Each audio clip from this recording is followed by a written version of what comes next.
pied d'organes de contrôle. Voilà pour les titres. Le développement, c'est dans une poignée de secondes.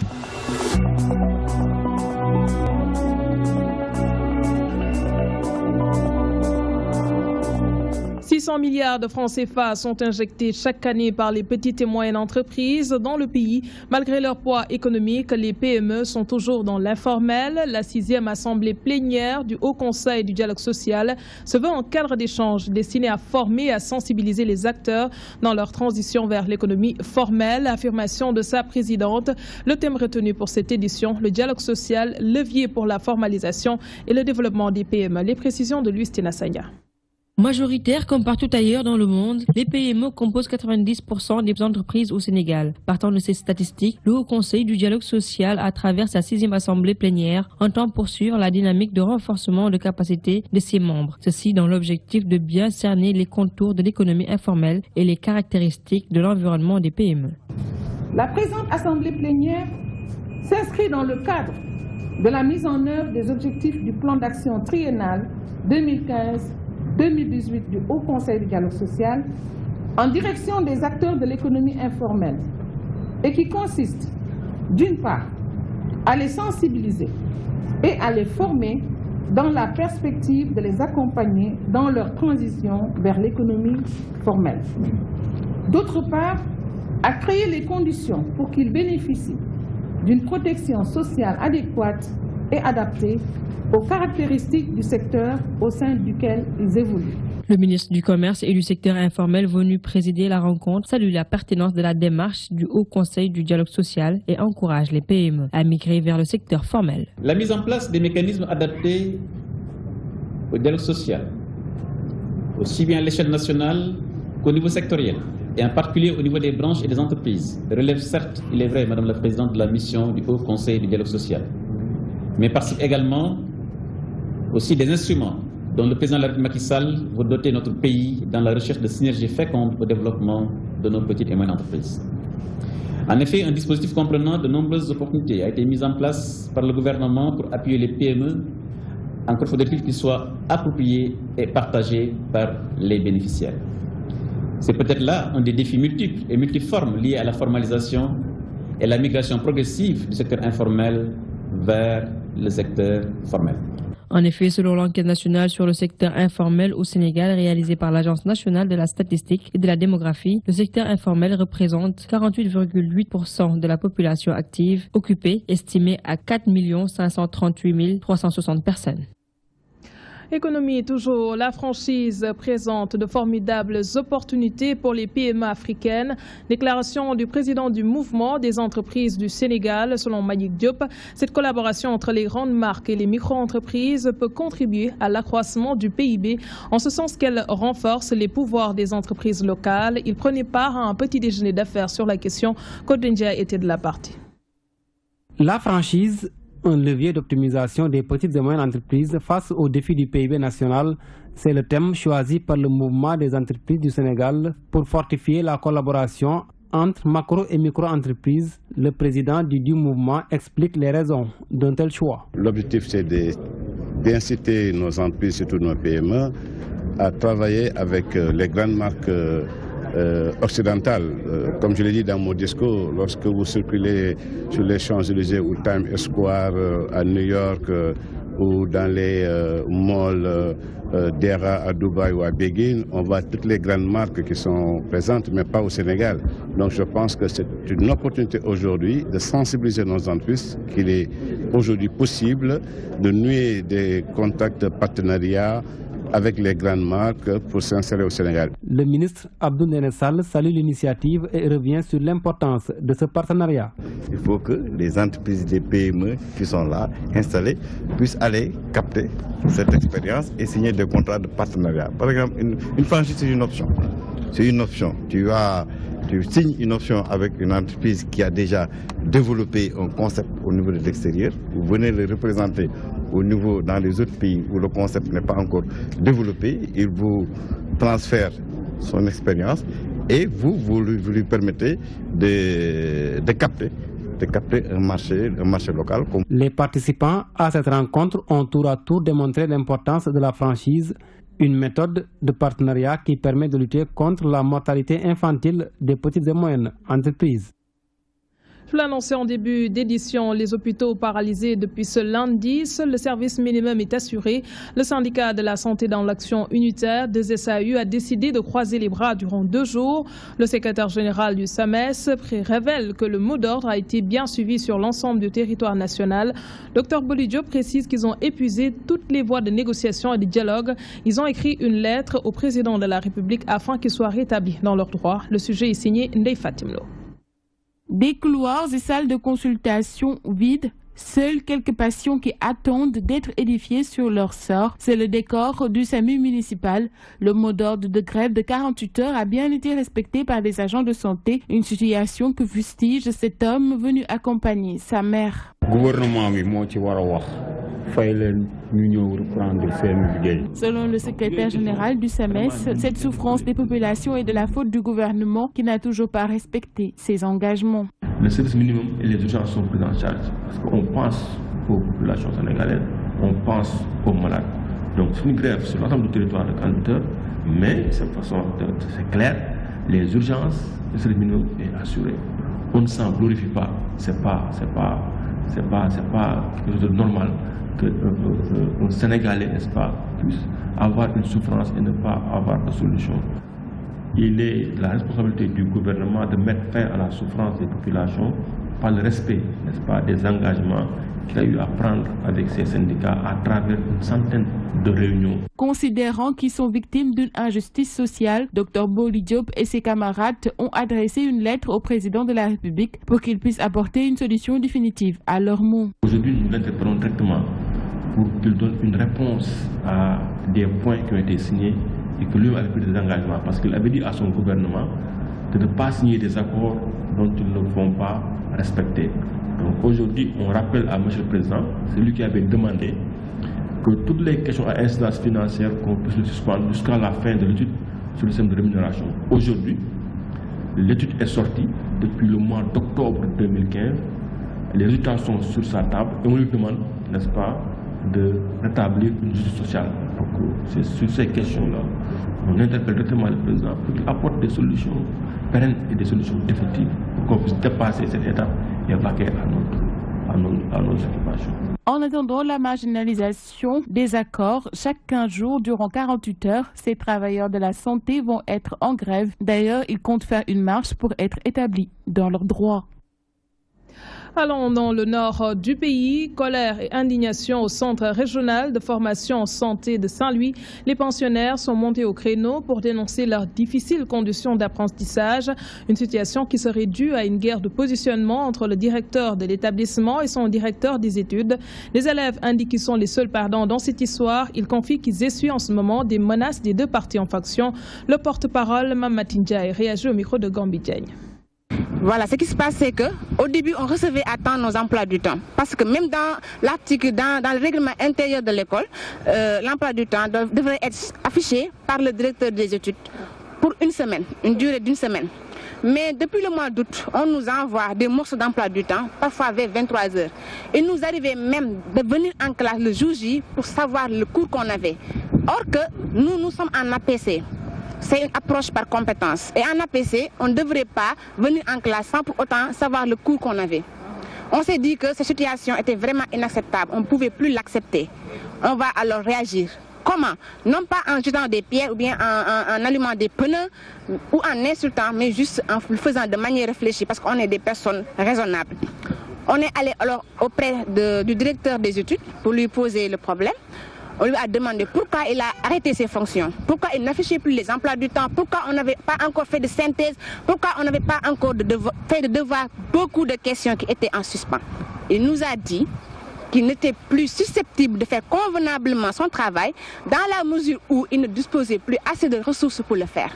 Le directeur général, M. Ababakar Sidjei, n'a pas cessé de nous menacer en tant qu'élève. Je le dis et je n'ai pas peur de ce que je dis. Il nous menace, il est même allé jusqu'à envoyer des représentants de l'école pour qu'ils aillent chez les parents des élèves afin de leur dire de retenir leurs enfants pour qu'ils ne viennent pas à ce point de presse. Démarrage de la 9e édition de l'Université de la promotion en santé. Durant une semaine, des professionnels du secteur venus de 13 pays d'Afrique subsaharienne vont bénéficier de sessions de renforcement des capacités. L'initiative est de l'ONG ACDEV en partenariat avec le ministère de la Santé et de l'Action sociale, nous dit Mansour Sow.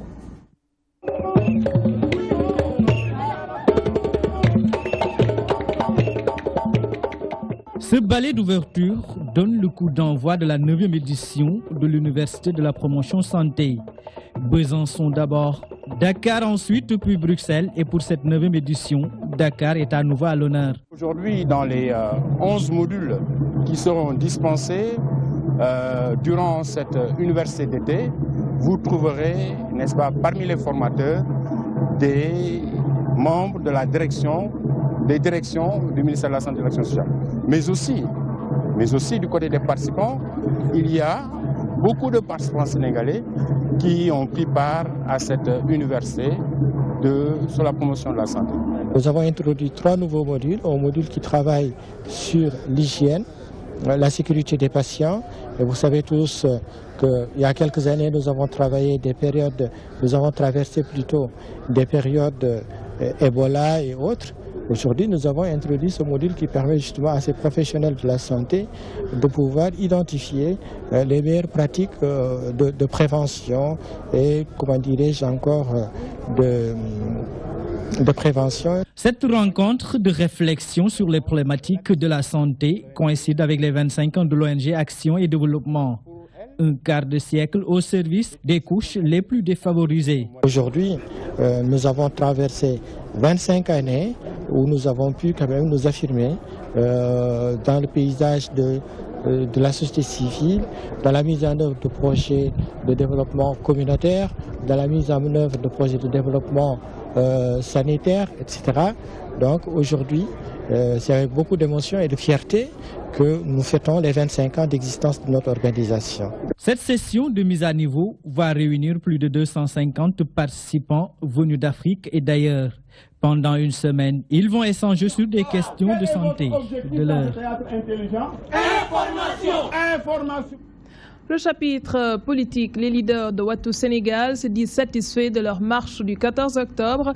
Selon Mamadou Diop Decroix, ils ont eu une double victoire. La mobilisation et la détermination étaient au rendez-vous. Wattu Sénégal ne compte pas s'arrêter en si bon chemin. Un meeting sera organisé en novembre prochain.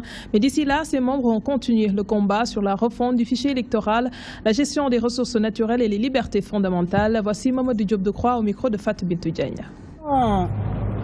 Marquer une double victoire avec cette manifestation, une victoire sur la mobilisation, mais là-dessus, j'ai dit il n'y a pas de guerre de chiffres. Bientôt, nous allons organiser une manifestation, un meeting, probablement début novembre, et vous verrez qu'à ce meeting, on aura des centaines de milliers de Sénégalais. Le défi de la détermination a été gagné. Ensuite, nous estimons que les combats que nous menons ne sont pas nos combats, ce sont les préoccupations des Sénégalais que nous portons. Lorsque nous parlons du pétrole et du gaz, mais ce n'est pas le pétrole de Malick Gakou, le coordonnateur, ou de Aminata Lodje, ou de Saher Tambédou, ou de quelqu'un d'autre. C'est le pétrole et le gaz des Sénégalaises et des Sénégalais. Nous en parlons. Nous voulons que ça soit clair. C'est pour restaurer la confiance dans ce processus. Ils ont fait voter une loi sur la refonte du fichier. Ils vont radier automatiquement, je souligne le terme parce que c'est la loi, ils vont radier automatiquement tous ceux qui n'auront pas confirmé. Nous poursuivrons ces combats-là, nous garderons le cap, quoi qu'il nous en coûte. La baisse des prix du loyer évoquée en titre, le gouvernement veut le respect de cette mesure. Un cadre d'échange s'est ouvert ce matin à Dakar. À cet effet, objectif évaluer le prix de la location dans la capitale en fonction des dispositions prises par l'État du Sénégal il y a 2 ans.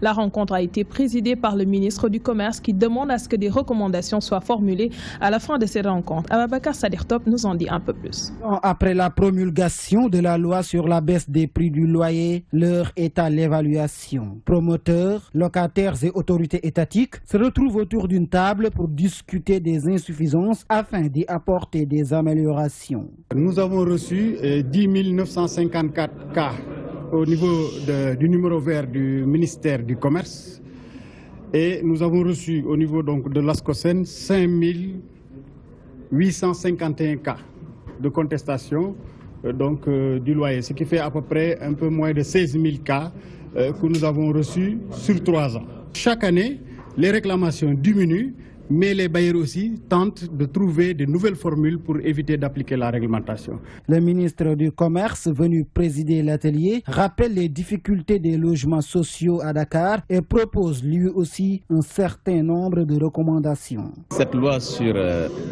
la baisse du loyer traduit la volonté du président Macky Sall d'alléger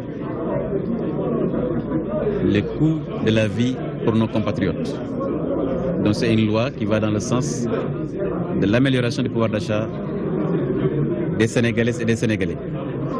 Nous avons aussi demandé à la Commission de travailler sur la mise en place, au niveau même des quartiers, de commissions d'arbitrage, de conciliation et d'évaluation de la loi. C'est vrai que jusqu'ici on l'avait au niveau régional, mais je crois qu'il est important de le faire au niveau le plus proche des consommateurs. La cherté du loyer à Dakar fait l'objet de beaucoup de critiques, d'où une volonté d'améliorer la loi qui régit et réglemente la location. Des recommandations sont attendues à l'issue de cet atelier. Bakar Sadir Top, le manque de suivi de la loi sur la baisse du loyer, un véritable casse-tête pour les chefs de famille. Beaucoup de locataires décrient les insuffisances de cette mesure. Toutefois, ils apprécient le fait que le chef de l'État ait instruit le gouvernement à évaluer l'impact de cette loi sur le quotidien des Sénégalais. Certains souhaitent la mise sur pied d'une commission de contrôle. Voyons cela avec El Hadj Moussa Bey. Une loi promulguée pour réguler le loyer. 3 ans après, retour à la case départ. Nous avons tous applaudi au début de l'application, mais malheureusement, ça n'a pas abouti. Les bailleurs sortent maintenant les locataires pour soi-disant rénover, mais c'est pour augmenter le prix. C'est difficile pour nous qui payons les logements, nos espaces de travail et nos employés. Tous ces frais endurés trouvent à suffisance la dureté de la vie. Même les courtiers sont d'avis que le loyer est trop cher à Dakar et environ. Les chambres qui se louaient à 25 000 francs se prennent à 17 500 francs. Aujourd'hui, elles se louent à 30 000 francs CFA. Quand les studios, chambres, salons s'acquièrent à 100 000 ou 110 000 francs CFA, voire même 130 000, il y a lieu de s'interroger. Ce courtier, qui a préféré garder l'anonymat, prend le contre-pied de ses collègues. Il propose une concertation avec les bailleurs et avec tous les acteurs de l'immobilier. Il y a une erreur dans l'application de la loi. L'État devait au préalable échanger avec les bailleurs. Nombreux sont les propriétaires qui ont fait des prêts bancaires et ne comptent que sur leur loyer pour entretenir leur famille. Aujourd'hui, le chef de l'État demande à son gouvernement d'évaluer l'impact de la loi sur la baisse du loyer. C'est une mesure qui vient tardivement. L'existence d'une commission de contrôle devrait être effective et des agents devaient périodiquement effectuer des descentes sur le terrain. Il faut également gagner le secteur pour mesurer l'effectivité de la loi. Avec cette évaluation tant attendue, les locataires espèrent voir leur quotidien connaître une nette amélioration. Nous changeons de registre. La 114e édition du Gamou annuel de Pire se tiendra cette année le 5 novembre prochain. Le Khalif Serigne Moustapha Cissé invite tous les musulmans à venir massivement prendre part à cette manifestation religieuse. Le responsable moral de l'ONG Fraternité musulmane affirme que toutes les dispositions seront prises pour un bon déroulement du Gamou annuel de Pire, nous dit Ousmane Ba. C'est devenu un rituel. À chaque approche du Gamou annuel de Pire, le calife de la famille Serigne Moustapha Cissé réunit les talibés musulmans pour échanger sur les préparatifs du Gamou de Pire. Le responsable moral de la fraternité musulmane de Pire revient sur l'historique et le sens du Gamou. Premier Gamou organisé par les musulmans a eu lieu en Irak, à Moussal. C'est une région irakienne, par un roi qui s'appelait Muzaffar. C'est lui qui a le premier pris l'initiative de célébrer la naissance du prophète Mohammed, que le salut et la paix soient sur lui.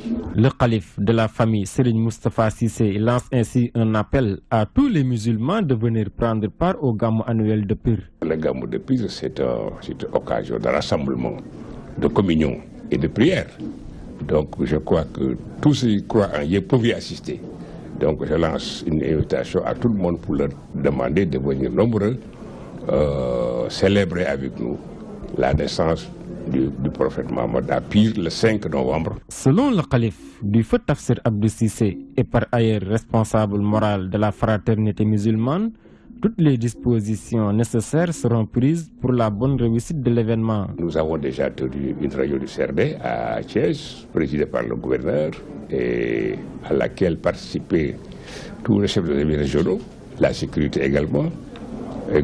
Et on a pris toutes les dispositions nécessaires relatives à l'organisation matérielle. Cette 114e édition du Gamou annuel de Pire marque la célébration de la naissance du prophète Mohammed, paix et salut sur lui.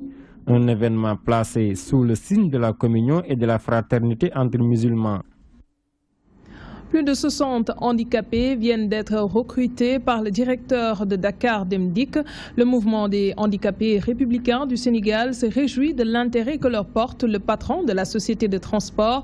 Désormais, un bus sur 3 est maintenant accessible aux personnes à mobilité réduite. Les détails avec Adja Antedja.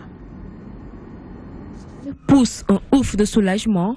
L'accessibilité de ces derniers au bus est désormais une réalité. Le mouvement des handicapés républicains du Sénégal adresse ses plus vifs remerciements au DG de Dakar Demdik, M. Moussa Diop, et à toute son équipe pour les efforts considérables qu'ils ont faits pour améliorer l'accessibilité des bus aux handicapés. Le directeur général de Dakar Demdik a fait un recrutement massif des handicapés qui va leur permettre d'avoir une insertion socio-professionnelle. Le recrutement massif d'handicapés permettant une insertion socio-professionnelle à ce couche vulnérable. À travers ce geste, le DG traduit en actes la vision du président M. Macky Sall. Ils ont profité de l'occasion pour faire une demande auprès du président de la République du Sénégal. Le mouvement des handicapés de l'APR est l'instance la plus régulière du parti. Malgré notre situation d'handicap, nous sommes toujours sur le terrain, rien que pour massifier le parti et défendre la politique sociale du président de la République. Donc, il est temps que le président nous reçoive. Le mouvement des handicapés républicains du Sénégal compte faire la promotion des personnes en situation de handicap. La dernière page de ce journal, les faits font les choux gras de la presse sénégalaise depuis un certain temps. La profanation de cimetières. Beaucoup de Sénégalais sont outrés par ces pratiques jugées animistes. C'est le mot sénégalensis qui est devenu sadique, ou bien ce sont les défauts qui sont devenus l'envers inévitable des qualités. Le mobile de ces auteurs est diversement apprécié. Coup de projecteur sur un fait devenu banal dans notre société. Un dossier réalisé par Mansour Sow. L'acte frise même l'ignominie. Des cimetières profanés, des tombes exhumées, la quiétude des morts perturbée à jamais, un fait qui ne date pas d'aujourd'hui au Sénégal. Les maraboutages dans les cimetières n'est pas une chose nouvelle. Disons, ce qui est nouveau, c'est la diffusion, c'est le rôle des médias. Comme d'habitude, c'est eux qui amplifient et qui permettent la visibilité des phénomènes, n'est-ce pas? Mais c'est des choses, des pratiques qui ont toujours existé. Maintenant, pourquoi est-ce que dans les cimetières? Parce que dans les cimetières, ce sont des maraboutages un peu de mauvais augure, de malheur. Il n'y a pas de maraboutage positif dans les cimetières. On cherche des éléments, des morts, surtout des fois le linceul, ou bien les cordes qu'on attache sur les linceuls, on utilise ces choses-là, ou bien une partie de l'étoffe, sûrement les os. En général, la majeure partie de ça, les gens cherchent ces éléments-là. Or que ces éléments, c'est uniquement, soit c'est pour utiliser dans le cadre, comment on dit ça, pour les canards, On utilise des canards avec ces gens-là. Si tu veux avoir quelque chose sur une personne, pour qu'il ne résiste pas, ne renonce pas, on utilise les canards, les cadenas. En général, les parties des laisselles, soit le morceau, la corde qu'on attache sur les pieds, ou bien sur le laisselle, ou bien le laisselle en tant que tel. Un des lieux les plus recherchés pour ces diverses pratiques de maraboutage, des plus inavouables et parfois même des plus terribles, restent les cimetières. On te dira d'aller dans les mosquées et de prélever du sable de mosquée, enfin, n'est-ce pas? Ça, c'est pour les mariages. On te dira d'aller dans les marchés pour prélever du sable de marché ou acheter des pommes. Ça, c'est pour des maraboutages, disons, de Bayré, par exemple. Mais dans les cimetières, c'est le lieu de la mort. Donc, tous les maraboutages, ou du silence éternel, donc tous les maraboutages qui sont faits dans ce lieu-là conduisent un peu à la symbolique de la mort, c'est-à-dire au fait d'annuler un anniversaire, de tuer quelqu'un, de lui faire fermer la bouche à jamais pour qu'il ne vous réclame pas ce que vous lui devez, ou pour un tribunal pour que le juge soit complètement muet et qu'il ne vous poursuive pas. Donc les maraboutages sont liés un peu à des techniques, disons, de symbolique. Dans ces cas-là, c'est pour trois choses. C'est-à-dire c'est pour de l'argent, ou bien le pouvoir, ou bien faire du mal à quelqu'un. C'est comme une guerre. Si tu vois, en général, les gens utilisent les tombes, la provenance des tombes, ce sont en général, la majeure partie ne sort pas dans ce cadre-là, dans ce que je viens de citer. Soit c'est pour attaquer quelqu'un, faire du mal, ou bien c'est pour de l'argent. Le recours au maraboutage, un acte qu'il faut rechercher dans l'imaginaire de l'homo sénégalensis, selon nos interlocuteurs. Les contraintes sociales, les contraintes socio-économiques font que les gens se retournent vers un imaginaire où ils pensent avoir une certaine sécurité, n'est-ce pas? Ils ne se suffisent pas eux-mêmes. La responsabilité individuelle est projetée par rapport à quelque chose où on cherche un refuge, n'est-ce pas? Ou un exutoire. On ira voir le marabout pour régler ses problèmes existentiels, alors que soi-même, on devrait pouvoir le faire par soi-même. Après l'épisode des albinos, lors de l'élection présidentielle de 2012, la série noire continue de plus belle au Sénégal, avec en toile de fond des pratiques bannies par toutes les religions révélées. Et c'est tout pour ce soir. Merci de nous avoir suivis. Merci à l'équipe technique. L'info continue sur DTV avec BBC Afrique à 20h30. Passez d'excellents moments en compagnie de nos programmes.